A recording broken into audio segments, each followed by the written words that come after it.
The Galactic Council chamber fell into complete silence when High Commander pressed the emergency beacon. His forearms trembled as he realized what he had done. The ancient communication device, buried deep within the Council archives for over 3,000 years, had been activated by mistake.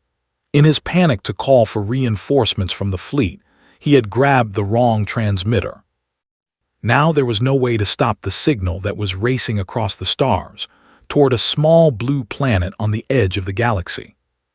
"What have you done?" whispered Ambassador, her silver scales turning pale with fear. She stepped back from the console as if it might explode at any moment. That beacon, that was never supposed to be used. The elders sealed it away for a reason. Looked down at the device in his hands. It was old technology, covered in dust and strange symbols that none of them could read anymore. The Council had inherited it from civilizations that came before them, civilizations that had learned hard lessons about certain species in the galaxy. The beacon was a last resort, a desperate call for help that would reach beings so dangerous that most species preferred to face extinction rather than summon them. "I thought it was the communicator," said, his voice barely a whisper. "They look almost identical. They are breaking through our defenses." I panicked. The main screen flickered to life, showing the battle raging outside their space station. The swarm had arrived 3 days ago, their massive ships tearing through the Council's defensive fleet like it was made of paper. They were a nightmare species, evolved to consume and destroy. They traveled from system to system, eating everything in their path. Planets, moons, asteroids, even stars. Nothing survived their hunger. The Council had tried everything. They had sent their best ships, their most advanced weapons, their bravest warriors. All had failed. They kept coming, their numbers endless, their appetite never satisfied. Now they were only hours away from breaking through the final defensive line and reaching the Council station itself. "Perhaps the signal will not reach them in time," said Elder, the oldest member of the Council. His ancient body was supported by a floating chair, his eyes dim with age but still sharp with wisdom. "The distance to their system is vast. They will destroy us long before any help could arrive." As if to prove his point, another explosion shook the station. Warning alarms began to sound throughout the massive structure. On the main screen, they watched as 3 more Council ships were torn apart by boarding vessels. The enemy was getting closer with every passing minute.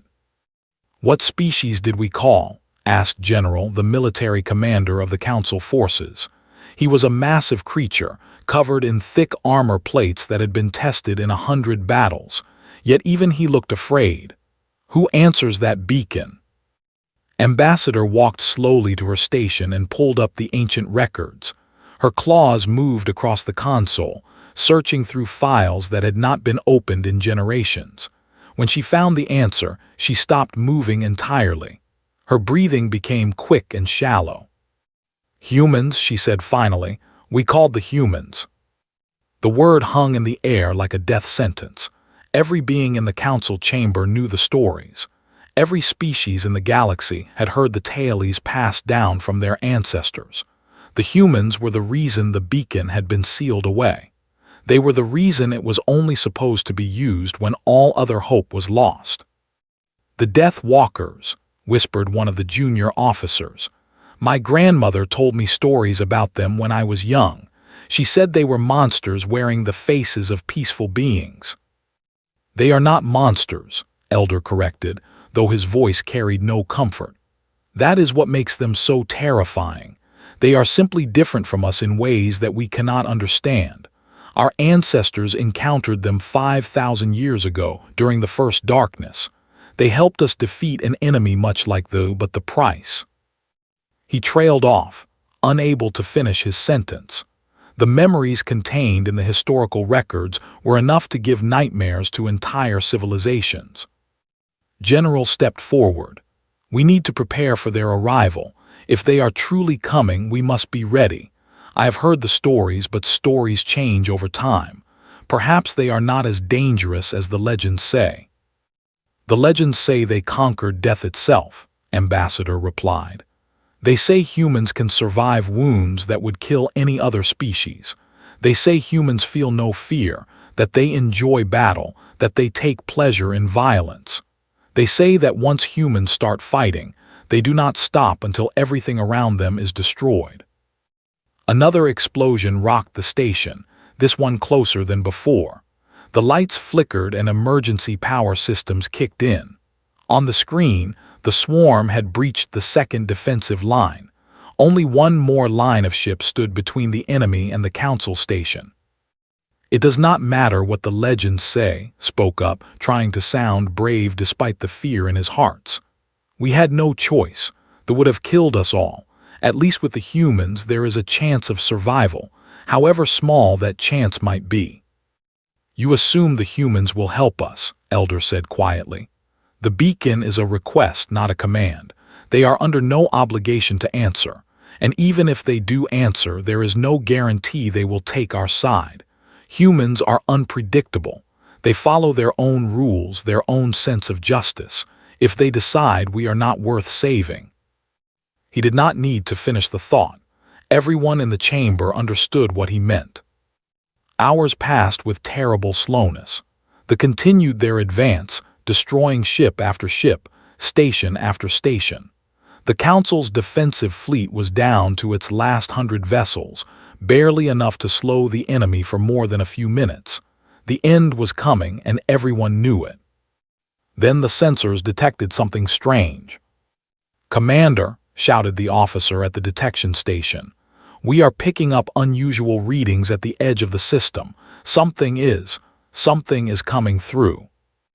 The main screen shifted to show the outer reaches of the star system. At first, there was nothing but empty space and distant stars. Then, without any warning, space itself seemed to tear open. A massive hole appeared in the fabric of reality, edges glowing with energy that the sensors could not identify. "What is that?" General demanded. "That is not any form of faster-than-light travel I have ever seen." "It matches no known technology in our database," the detection officer reported, her voice shaking. "Wait, more readings coming through, ships, many ships, hundreds of them, no, thousands." The first vessel emerged from the tier in space like a predator rising from dark water. It was enormous, easily 3 times the size of the largest Council battleship. Its surface was covered in weapons, armor, and strange symbols that pulsed with soft light. Behind it came another ship, then another, then dozens more. They poured through the opening in space like a river of metal and death. "Those ship designs," Ambassador said slowly, "they do not match any known species.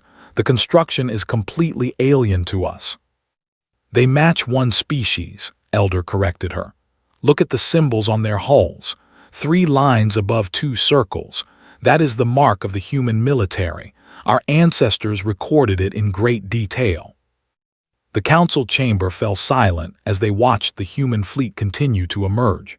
After 10 minutes, over 2,000 ships had entered the system, ranging in size from small, fast attack vessels to massive carriers that seemed to swallow light itself. They moved with perfect coordination, spreading out to form a battle formation that covered an enormous area of space. Then the tier in space closed, and for a long moment nothing happened. "They are scanning us," the detection officer reported. "Very advanced sensors. They are analyzing our station, our remaining fleet, the positions, everything." "Open a communication channel," High Commander ordered. His voice was steadier now, though his heart still pounded with fear. "We should greet them properly. They answered our call. The least we can do is welcome them." The communication systems activated, and after a brief moment of static, a face appeared on the main screen. The humans looked almost exactly like the ancient records described. 2 eyes, 2 arms, 2 legs, skin in various shades of brown and pink. Their faces could have belonged to a dozen different peaceful species across the galaxy. There was nothing obviously frightening about their appearance. But their eyes told a different story. The human who appeared on the screen was female, though the Council had difficulty telling human genders apart. She wore a uniform of dark blue and gray, covered in badges and symbols that meant nothing to the watching aliens. Her hair was cut short, and a thin scar ran across her left cheek.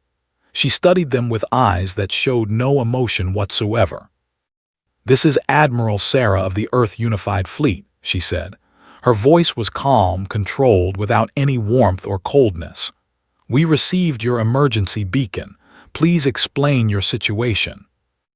High Commander stepped forward, trying to remember the proper protocols for speaking with humans. "Admiral, I am High Commander of the Galactic Council. We are under attack by a species called the... They are a consuming swarm that has destroyed dozens of civilizations. We have been unable to stop them with our own forces. We activated the beacon because we had no other choice."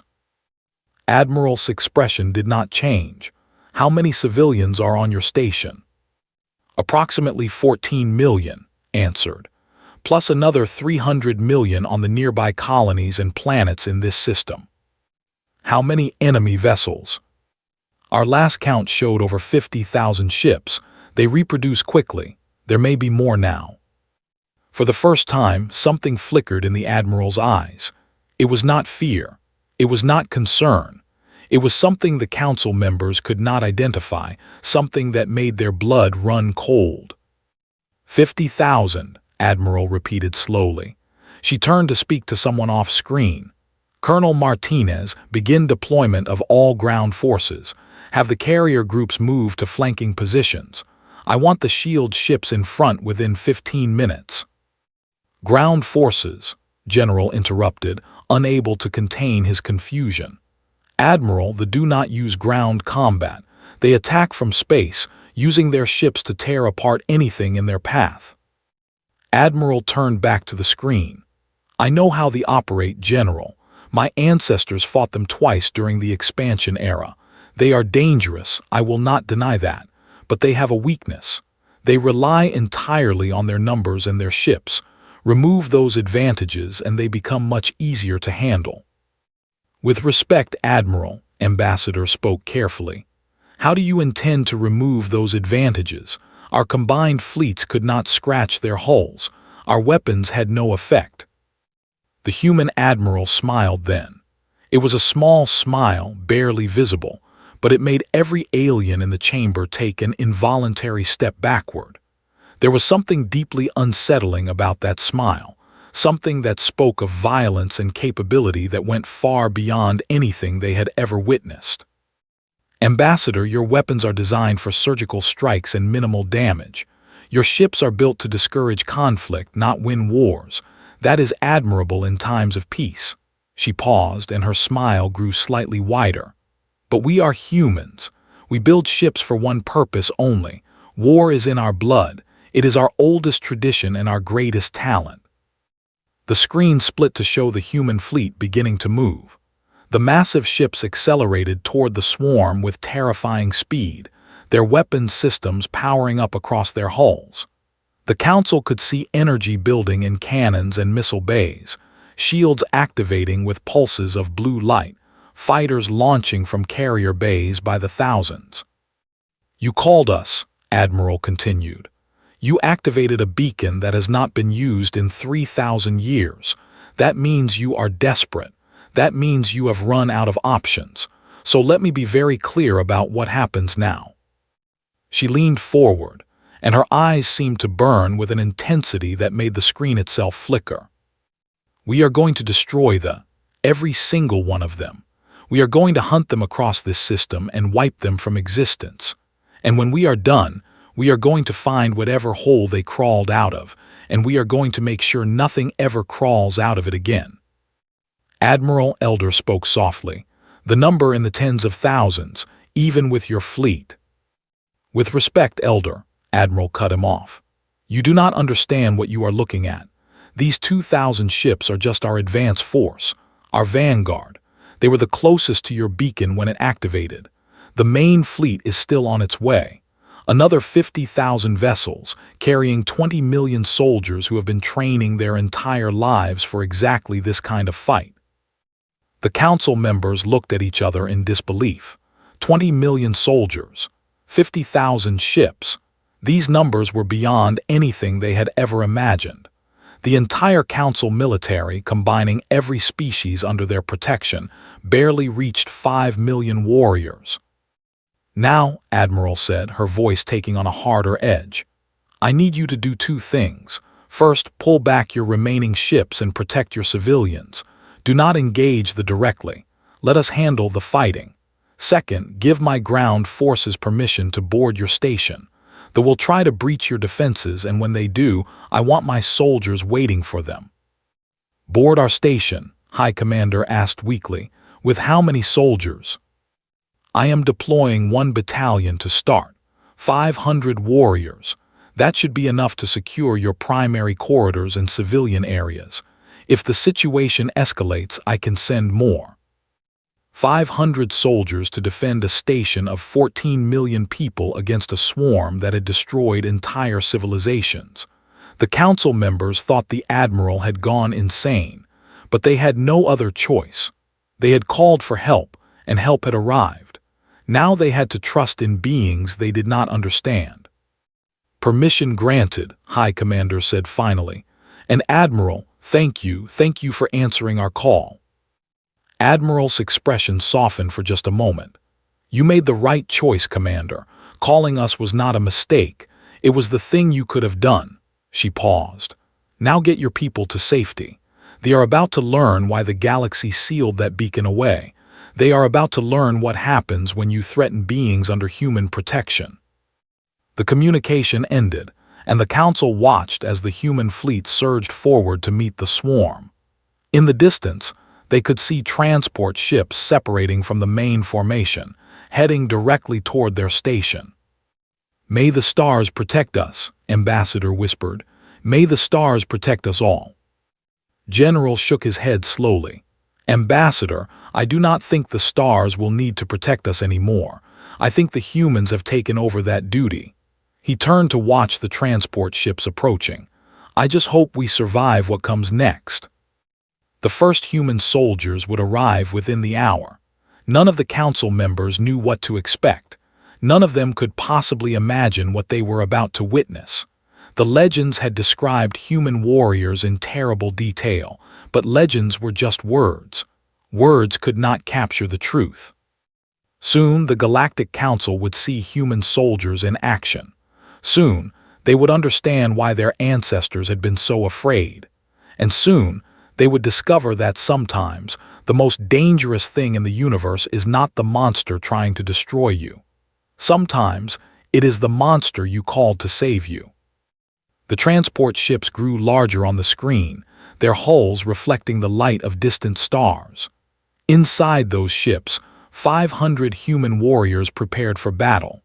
They checked their weapons, adjusted their armor, and waited with the patient stillness of predators about to be unleashed.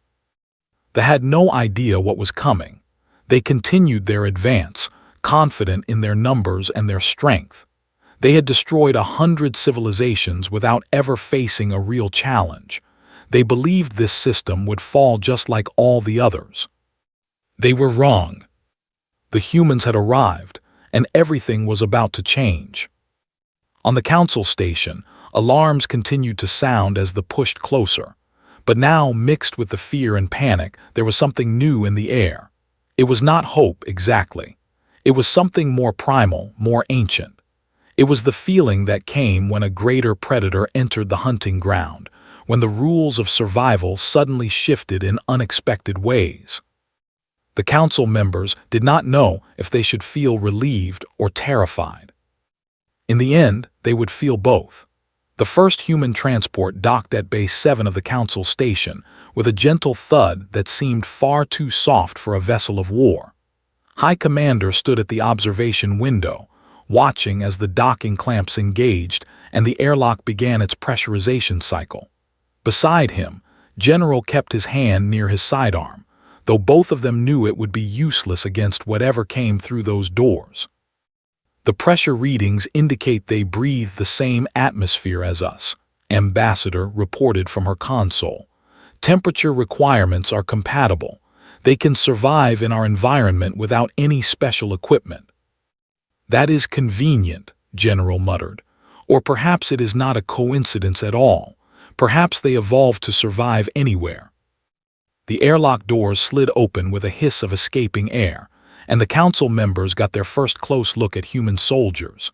They moved out of the transport in perfect formation, their boots striking the deck in unison, their weapons held ready but not raised. Each one wore armor that looked nothing like the ceremonial protection worn by council warriors. This armor was designed for function, covered in tools and equipment, scratched and dented from previous battles. Leading them was a tall human with dark skin and a shaved head. His face was calm, almost relaxed, as he surveyed the docking bay with experienced eyes. When he spotted the council delegation waiting for him, he approached with long, confident strides and stopped exactly 3 meters away. "Colonel Hayes, 3rd Infantry Battalion," he announced. His voice was deep and carried easily across the bay. "We are here to provide security for your station. I need to speak with whoever is in charge of your defensive operations." General stepped forward. "I am General Military Commander of the Council Forces. Welcome to our station, Colonel. We are grateful for your assistance." Colonel Hayes studied the alien general for a moment, taking in his armored form, his multiple limbs, his nervous eyes.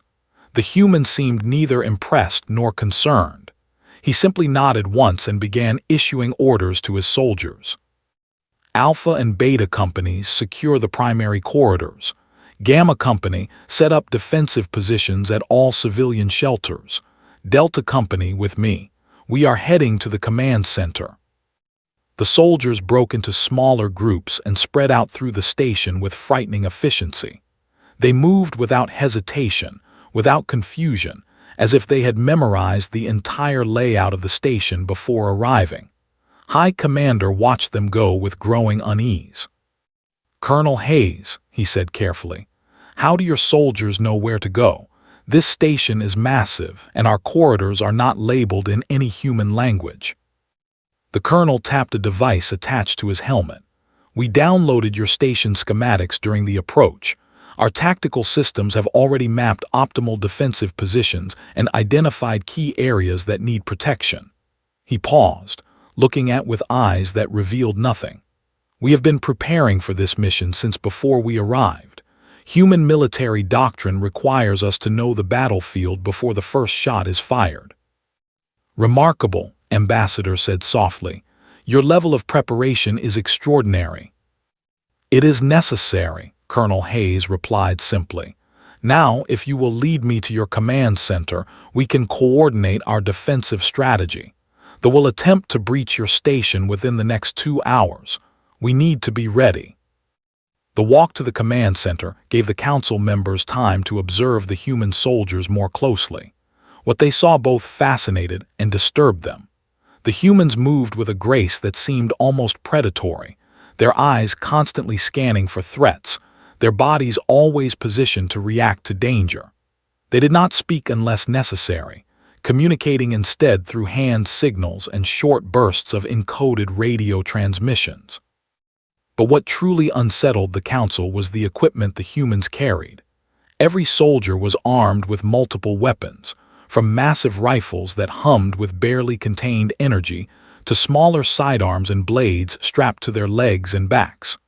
They wore grenades on their belts, carried explosive charges in their packs, and had tools that the council's scientists could not even identify. "Your soldiers are heavily armed," General observed cautiously. "Do you always carry so many weapons?" "Standard," Colonel Hayes answered without looking back. "A human soldier is expected to be effective in any combat situation. Close quarters, long range, armored targets, unarmored targets. We prepare for everything." "And the blades?" Ambassador asked. "Surely energy weapons are more effective than primitive cutting tools." Colonel Hayes stopped walking and turned to face her. For the first time, something appeared in his eyes. It was not anger or offense.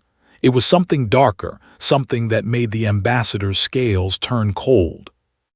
"Ambassador," he said quietly, "in human warfare there is a concept called close combat. It occurs when enemies are too near for ranged weapons, when the fighting becomes personal.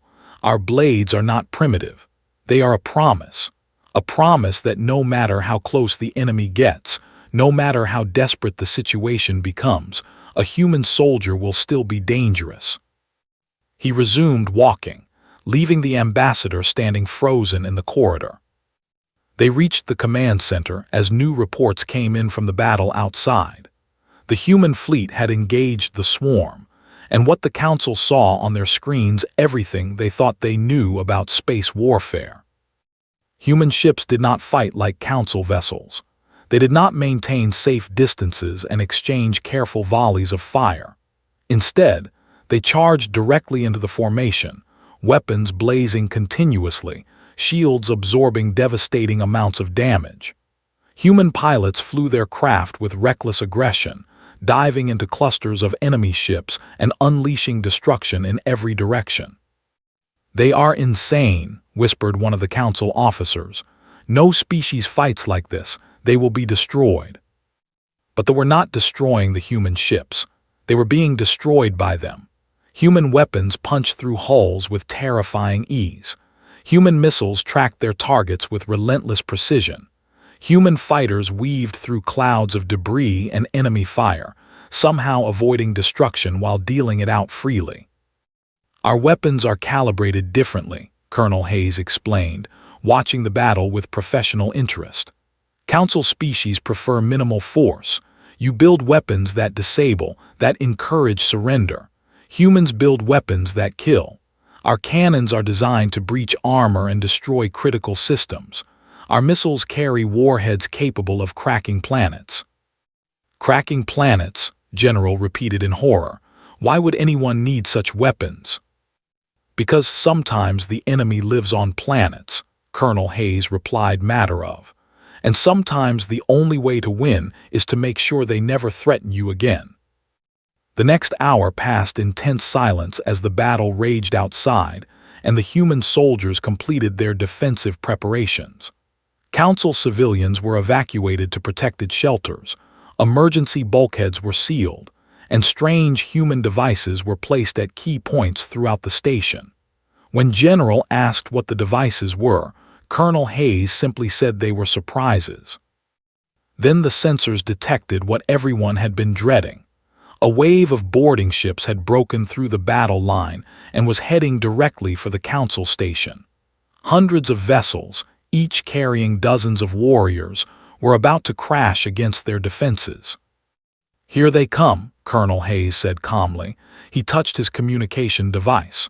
"All units, this is Hayes. Enemy boarding force inbound. Hold positions and wait for my signal. Do not engage until they are fully committed." "Colonel," High Commander said urgently, "should we not prepare our own soldiers? I have 3,000 Council warriors ready to defend the station." "With respect, Commander, keep your soldiers back. They will only get in the way." Hayes studied the tactical display as the ships grew closer. "Human warfare is not something you want to be near when it happens. Trust me on this." The first breach occurred at Sector 4. The enemy ships did not dock politely like human transports. They simply crashed through the station hull and vomited their warriors into the corridors. Soldiers were nightmare creatures, all teeth and claws and armored scales. They moved in swarms, overwhelming their prey through sheer numbers, ripping apart anything they encountered. The Council had lost millions of soldiers to warriors over the years. Their troops were fast, vicious, and utterly fearless. No defensive line had ever held against a charge. Until now. The human soldiers in Sector 4 waited in perfect stillness as the horde poured through the breach. They let the enemy advance, let them fill the corridor, let them believe victory was assured. Then Colonel Hayes spoke one word into his communicator. "Execute." What happened next would haunt the dreams of every Council member who witnessed it. The human soldiers opened fire with their heavy weapons, and the corridor became a hurricane of destruction. Energy beams sliced through bodies like they were made of paper. Explosive rounds detonated inside the swarm, sending chunks of enemy flesh in every direction. The humans did not aim for center mass like Council soldiers were trained to do. They aimed for heads, for joints, for any spot that would cause immediate and permanent death. But the truly terrifying thing was not the weapons, it was the soldiers using them. The humans fought with an intensity that seemed almost inhuman. They did not flinch when warriors charged toward them. They did not retreat when their position was threatened. They simply stood their ground and kept killing, their faces showing no emotion, no fear, no hesitation. When it got too close for ranged weapons, the humans did not panic. They drew their blades and engaged in close combat with the same terrible efficiency. A council officer watching the security feed actually vomited when he saw a human soldier tear apart a warrior with her bare hands after her blade was knocked away. The sounds of that fight would echo in his mind for years. "They are demons," Ambassador whispered. "They are demons wearing the faces of thinking beings." "No," Elder said softly, watching the carnage with ancient eyes. "They are not demons. They are exactly what our ancestors said they were. They are predators who evolved on a death world, who fought for survival against everything their planet threw at them. Every instinct they have, every reflex, every capability, it all comes from millions of years of war." More breaches occurred across the station as they threw everything they had at the defenders, and at every breach, the result was the same. Human soldiers met the enemy with overwhelming violence and absolute commitment. They did not give ground. They did not surrender. They simply killed everything that came through the walls until nothing was left to kill. Colonel Hayes coordinated the defense from the command center, his calm voice directing soldiers to hot spots and adjusting tactics in real time. He showed no excitement, no stress, no emotion at all. He might have been discussing supply logistics rather than a battle for survival. Delta Company, fall back to secondary positions. Alpha Company, reinforce Sector 7. Gamma Company, the civilians in Shelter 9 need extraction. Get them out. "Colonel," a voice crackled over the communication system. "This is Lieutenant Park in Sector 12. We have a problem. They have brought heavy units. Some kind of giant creature covered in armor. Our standard weapons are not penetrating." Colonel Hayes did not hesitate. "Lieutenant, pull your squad back and draw the creature into Corridor 12D. I am activating the surprise we left there." Seconds later, a massive explosion shook the entire station. On the security feed, council members watched as an entire section of Sector 12 was consumed by fire and shrapnel. When the smoke cleared, the giant creature was nothing but scattered pieces of burning flesh. "What was that?" General demanded. "What did you detonate?" "A shaped plasma charge," Colonel Hayes replied casually. "We placed them throughout the station, perfect for dealing with heavy armor." "You placed explosives throughout our station without telling us." "I told you they were surprises." Hayes turned back to the tactical display. "Do not worry, General. We are careful about where we place our surprises. Your civilians are in no danger from them." The battle continued for 3 more hours. Wave after wave of warriors crashed against the human defensive lines, and wave after wave was destroyed. The corridors of the council station became rivers of alien blood, the walls scorched by weapons fire, the air thick with the smell of death. And through it all, the human soldiers kept fighting. They rotated positions to give exhausted squads brief rest periods. They treated wounded comrades quickly and efficiently, getting them back into the fight as soon as possible. They showed no signs of breaking, no signs of giving up, no signs of being anything other than perfectly effective killing machines. Then something changed.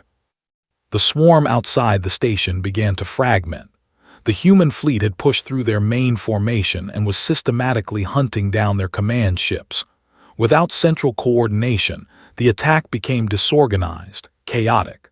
The boarding parties stopped receiving reinforcements. The warriors already on the station found themselves trapped, cut off, surrounded by enemies they could not defeat. Colonel Hayes smiled. It was a small smile, barely visible, but it transformed his face into something that made the council members look away. "Time to finish this," he said quietly. "All units advance. Push them back to their breach points and eliminate all remaining hostiles. No prisoners." The human soldiers went on the offensive, and the council witnessed something they had never imagined possible. The terror of 100 civilizations, the swarm that had never been stopped, began to retreat. They fled from the human advance, scrambling over the bodies of their fallen comrades, desperately trying to reach their ships and escape. They did not make it. The humans hunted them through the corridors of the station, tracking survivors with sensors and eliminating them with ruthless efficiency. By the time the sun rose on the nearby planet, there was not a single warrior left alive on the council station. And outside, the human fleet had destroyed over 40,000 enemy ships, with thousands more fleeing into deep space. Admiral's face appeared on the main screen, looking exactly as calm as she had at the beginning of the battle. Behind her, through the viewport of her ship, the council could see the wreckage of the swarm drifting through space. "The immediate threat has been neutralized," she reported. "My fleet is pursuing the surviving vessels. We will hunt them until none remain. The main fleet is arriving in 12 hours to provide permanent security for this system." High Commander struggled to find words. "Admiral, we cannot express." "You do not need to express anything, Commander," Admiral interrupted gently. "You called for help, we answered. That is what we do." "But why?" Ambassador asked, stepping forward. "Why would you travel across the galaxy to save species you have never met? Why would you risk your soldiers, your ships, your lives, for beings who are strangers to you?" Admiral was silent for a moment, considering the question. When she spoke, her voice was softer than before, carrying something that almost sounded like warmth. 3,000 years ago, humanity nearly destroyed itself. We fought wars that killed billions of our own people. We developed weapons that could end all life on our planet. We came within hours of extinction more than once. She paused, looking at the council members with eyes that held ancient pain. But we survived. We learned. We realized that our gift for violence could be used for something other than destruction.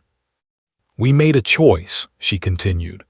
"We decided that our strength would be used to protect, not conquer, to defend the weak, not exploit them, to fight the monsters that threaten innocent lives wherever those monsters might be found." Colonel Hayes spoke up from beside the council leaders. "Humanity knows what it is like to face extinction. We know the fear, the desperation, the hopelessness. We swore that we would never let another species experience that alone. When you activated that beacon, you became part of our family, and humans protect their family." Elder, who had been silent throughout the conversation, slowly rose from his floating chair. His ancient body trembled with effort, but his eyes burned with emotion. "I have lived for 800 years, he said, his voice cracking. "I have seen civilizations rise and fall. I have witnessed wonders and horrors beyond counting, but I have never seen anything like what you have shown us today." He moved toward the screen, toward Admiral's image, and performed a gesture that the council members recognized as the highest form of respect in their culture. "We called you because we were desperate," he said. "We expected monsters. We expected beings who would help us for a price, who would demand payment for their assistance, who would use our weakness against us." Tears formed in his ancient eyes. "Instead, we found warriors who fight without asking for reward, who kill without hatred, who save without expecting gratitude. We found humans," he concluded simply, "and I do not think the galaxy will ever be the same." Admiral nodded slowly. "The galaxy will change, Elder. It is already changing. They are finished. Word of their defeat will spread to other predator species who thought they could prey on the weak. They will think twice before attacking anyone now." "Because they will know the humans might come?" Ambassador asked. "Yes," Admiral confirmed. Because they will know what happens to those who threaten beings under our protection. Though we're the first lesson, others will learn from their example. The communication ended, and the council chamber fell into silence. Outside the viewports, human ships continued their pursuit of the fleeing, their weapons flashing in the darkness of space. On the station itself, human soldiers patrolled the corridors, keeping watch over civilians who were only beginning to emerge from their shelters. High Commander walked to the observation window and looked out at the stars. His 4 arms hung limply at his sides, all the tension drained from his body. Behind him, the other council members began the long process of assessing the damage and planning the recovery. They did not mean to call humans, he whispered to himself. It was a mistake, a terrible, foolish mistake. General joined him at the window. Was it? We are alive because of that mistake. Millions of our people are alive. The threat is ended forever. Nodded slowly. Yes, but at what cost? What have we awakened? What force have we introduced into our peaceful galaxy? A protector, General said firmly. A guardian, a family that fights for its own. He watched as a human patrol passed by the observation window, their soldiers still alert, still ready. I was afraid of them at first, terrified honestly, but now I am grateful. Grateful that somewhere in this vast and dangerous universe, there exists a species willing to fight and die for strangers they have never met. Grateful that when we faced extinction, someone answered our call. Ambassador approached them, her scales slowly returning to their normal silver color. I have been reviewing the historical records, she said quietly. The stories about humans, the ones our ancestors recorded, they were all true. Every terrifying tale, every legendary battle, it was all real. Does that frighten you? Asked. Yes, she admitted, but it also gives me hope, because those same records say something else about humans, something our ancestors learned during the first darkness. What did they learn?